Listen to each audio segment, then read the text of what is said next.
The real problem was money. And just like the Romans, we are making the exact same mistakes. The most powerful empire in human history. 500 years of absolute dominance. The greatest army ever assembled. Roads that still exist today. Collapsed. Not because of barbarians, not because of bad luck. Because of money. The exact same money mistakes you are making right now. Congratulations, you and Rome have more in common than you think. Today, we are breaking down every single financial mistake that destroyed the Roman Empire and showing you exactly how modern people are repeating every single one of them. Stay until the end, because the last one is the mistake that actually finished Rome. And it will finish you too. Here is what we are covering. Currency destruction, extreme taxation, military overspending, lifestyle inflation, political corruption, economic inequality, trade collapse, and the final fatal mistake that sealed Rome's fate forever. Every single one of these is happening right now, to you, in real time. Mistake number 1, destroying your own currency. Rome did not print money. They did something worse. In the early Roman Empire, coins were made of pure silver, real, valuable, honest money. Then slowly, almost imperceptibly, the emperors started mixing in cheaper metals. A little copper here, a little tin there. By the 3rd century AD, Roman coins that were supposed to be silver were actually only 2% silver. 2%. The rest was basically worthless metal dressed up to look valuable.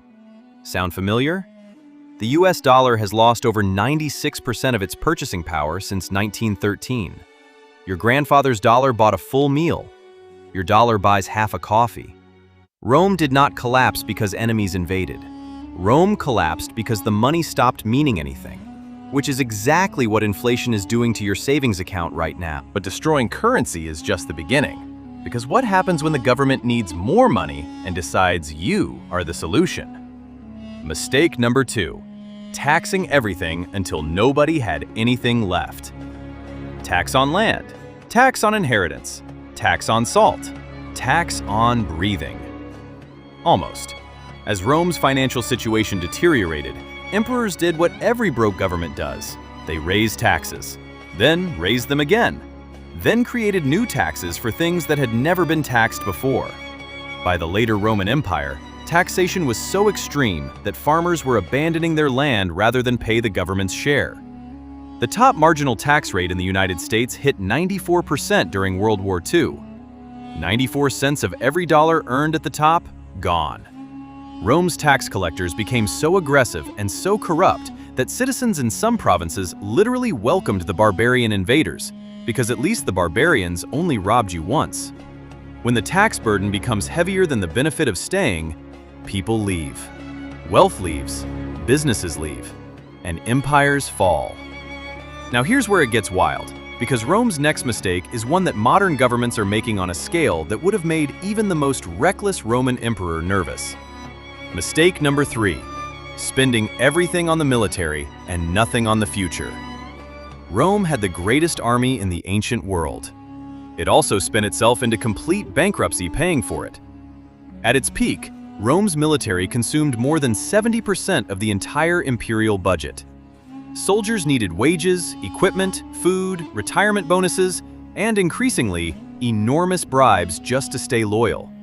The Praetorian Guard, Rome's elite imperial bodyguards, literally auctioned off the position of emperor to the highest bidder in 193 AD. The most powerful political position in the known world. Sold to the highest bidder in an auction. The United States currently spends more on defense than the next 10 countries combined. Rome did not fall because it had a weak army. Rome fell because maintaining the army bankrupted everything else. The infrastructure, the food supply, the education, the innovation. You cannot spend your entire income on one thing and expect everything else to survive. Moving on to the mistake that hit closest to home, because this one is not about governments. It is about every single person watching this video. Mistake number 4, lifestyle inflation that never stopped. Rome got rich, then Rome got comfortable, then Rome got ridiculous. In the early Republic, Roman leaders were famously austere. Cincinnatus, one of Rome's greatest heroes, was literally plowing his field when messengers arrived to make him dictator. He served, saved Rome, and went back to farming. By the late Empire, emperors were building palaces covered in gold, hosting banquets that lasted days, importing exotic animals from 3 continents, and spending fortunes on entertainment just to keep the increasingly restless population distracted. Sound like anyone? Nicolas Cage bought a dinosaur skull, multiple castles, and a private island, then went completely bankrupt. Rome did it at civilizational scale. The Romans had a phrase for it: bread and circuses. Keep the people fed and entertained, and they will not notice the empire rotting around them. Lifestyle inflation does not feel dangerous while it is happening. It feels like success. That is exactly why it is so deadly. But that's nothing compared to what happened when the people running Rome stopped caring about Rome. Mistake number 5. Political corruption that rotted everything from the inside. In 100 years, from 235 to 284 AD, Rome had 26 different emperors. 26 in 1 century. Almost all of them were assassinated. Most of them were installed by the military for money. Several of them lasted less than a year. While Rome's enemies gathered strength on the borders, the people running Rome were too busy fighting each other for power to notice, or care, that the empire was actively disintegrating. Think about every corporate scandal you have ever seen. Enron, Theranos, FTX. The pattern is always identical. The people at the top are so focused on protecting their own position and wealth that they completely miss, or deliberately ignore, the collapse they are engineering. Corruption does not announce itself. It arrives quietly, in small compromises, tiny exceptions, reasonable-sounding justifications, until the day you wake up and the entire system no longer works for anyone except the people running it. Now here's the one that makes every economist uncomfortable, because this mistake did not look like a problem until it was too late to fix. Mistake number 6. The wealth gap that broke society in half. Rome's economy was not equally distributed, ever. But in the early Republic, the gap between rich and poor was manageable, small enough that a talented person from nothing could work their way up. By the late Empire, Roman society had split into 2 completely separate worlds. The senatorial class owned everything: land, trade routes, political power. The poor, the vast majority, owned nothing and had no realistic path to ever owning anything. The top 1% of Americans currently own more wealth than the bottom 90% combined.